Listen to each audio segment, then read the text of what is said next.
Are we all equal, मतलब क्या हम सब बराबर हैं?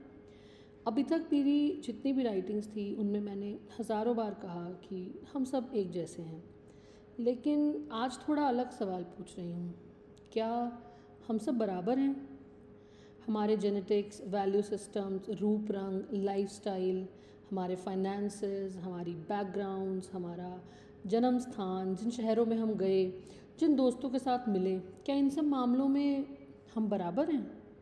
उत्तर साफ है, नहीं। ना सिर्फ भारत बल्कि पूरी दुनिया डाइवर्सिटी से भरी हुई है। मैं हमेशा से एक एक्सट्रोवर्ट हूँ और अपने जीवन में मैं अनगिनत लोगों से मिलने की कोशिश करती रहती हूँ।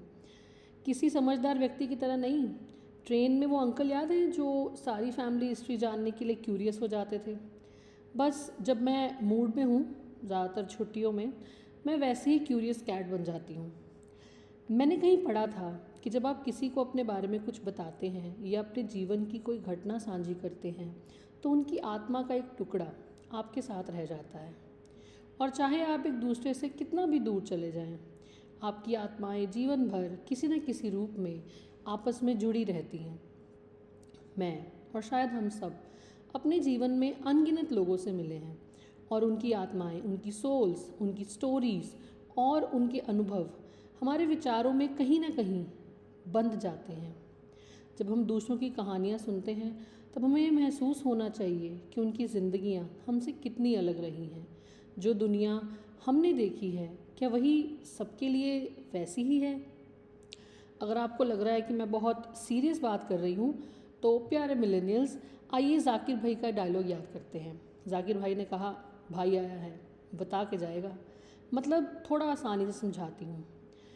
आपको याद है बचपन में जब आपने अपनी टीचर को देखा, उनकी मॉडर्न लुक, उनका हेयर स्टाइल, सुंदर कपड़े, और आपने उनको कंपेयर किया अपनी मम्मा से जो उसी उम्र की हैं लेकिन काफ़ी थकी हुई लगती हैं, उतनी पॉलिश नहीं लगती। क्या आपको याद है आपने अपनी सहेली या दोस्त को जॉब के पहले ही साल में कार खरीदते देखा? आपकी जितनी सैलरी होने के बावजूद वो पहले ही साल में कार खरीद लिए क्योंकि उन्हें रेंट नहीं देना था या फैमिली में कंट्रीब्यूट नहीं करना था। क्या आपको गांव में रहने वाले किसी कज़न ने कभी बताया कि स्कूल जाने के लिए वो 30 मिनट इंक्लाइन पे पहाड़ी सी चढ़ के जाते थे, जबकि आपने तो पार्क जाने के लिए भी हमेशा स्कूटी का ही प्रयोग किया है? क्या आपको याद है आपके किसी दोस्त ने आपको बताया होगा कि अब जाकर 20 या 25 साल की उम्र में मैंने पहली बार मैकडॉनल्ड्स का खाना खाया है क्योंकि मेरे घर वाले मुझे कभी जंक फूड नहीं खाने देते थे? क्या आपको वो कलीग याद है जिसने स्कूल, कॉलेज या ऑफिस में कभी किसी को पिक करते हुए या ड्रॉप करते हुए महसूस होने वाली फील ही नहीं की क्योंकि उसके पास कोई पिता या भाई ही नहीं था जो उसे कभी पिक या ड्रॉप कर सके? आपको वो दोस्त याद है जिसने हेजिटेट करते हुए आपको बताया कि उसने कभी बस या टैक्सी में अकेले यात्रा ही नहीं की क्योंकि उसकी फैमिली ने उसे कभी परमिशन ही नहीं दी थी? आपने तो ये 4th क्लास में कर लिया था ना? क्या आपको याद है कि किसी ने चुपचाप तुमसे पूछा, क्या तुमने कभी कोई डेड बॉडी देखी है? और उसकी बात सुनकर आप काम गए क्योंकि आपने तो 10 साल की उम्र में ही अपने किसी बहुत करीबी को जाते हुए देखा था। सवाल सवाल वही है कि क्या हम सब बराबर हैं? नहीं। 1000वीं बार भी पूछेंगे तो जवाब है नहीं। पर इससे हमारे जीवन पर असर पड़ता है? जी हाँ, बहुत गहरा असर पड़ता है। ये हमें वो बनाता है जो हम आज हैं। ये तय करता है कि हम भविष्य में क्या बनेंगे। ये इस बात को भी प्रभावित करता है कि जिस नई पीढ़ी को अगर हमने जन्म दिया तो वो कैसी बनेगी। लेकिन क्या ये संभव है कि हमारे बैकग्राउंड से हमारा भविष्य ना बदले?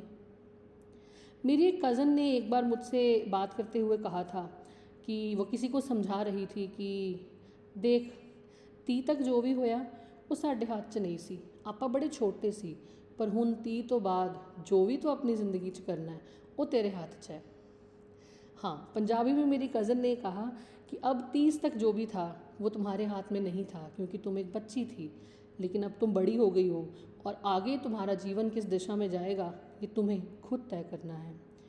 उसकी ये बात मेरे थॉट प्रोसेस का बड़ा महत्वपूर्ण हिस्सा बन गई और यही वजह है कि आज मैंने 30 रेवोल्यूशंस अराउंड सन में इसे शामिल भी किया। अब हम 30 की उम्र में हैं और भले ही हमारे बचपन, हमारी परवरिश, हमारे अनुभव अलग अलग रहे हों, हम सब एक जैसी भावनाएं तो महसूस करते हैं ना। हम क्या आगे बढ़ते हुए कोशिश कर सकते हैं कि इस दुनिया को हम दूसरों के लिए एक बेहतर स्थान बनाएं, अपने चारों ओर के लोगों को छोटे छोटे जेस्चर्स करके उनके दिन को बेहतर बनाने की कोशिश करें। क्या हम वो कर सकते हैं जो बचपन में कोई हमारे लिए करता तो हमें बहुत अच्छा लगता? कैसे, इस बारे में हम कभी फिर बात करेंगे। अभी एक तस्वीर शेयर कर रही हूँ। ये 2023 काशी बनारस की है। मैं अपनी 58 वर्षीय माताजी के साथ वहाँ गई थी और वहाँ हमने एक महिला से मुलाकात की जो ठीक मेरी माँ की ही उम्र की थी। वो मॉरिशस से अकेले भारत घूमने आई थी और हर साल भारत आने की शौकीन थी। उनके भी 3 बड़े बड़े बच्चे थे, लेकिन वो फिर भी अपनी सोलो ट्रैवलिंग को दिल खोल के एंजॉय करती थी। मैंने उनसे मिलकर फिर से सोचा कि क्या हम सब बराबर हैं?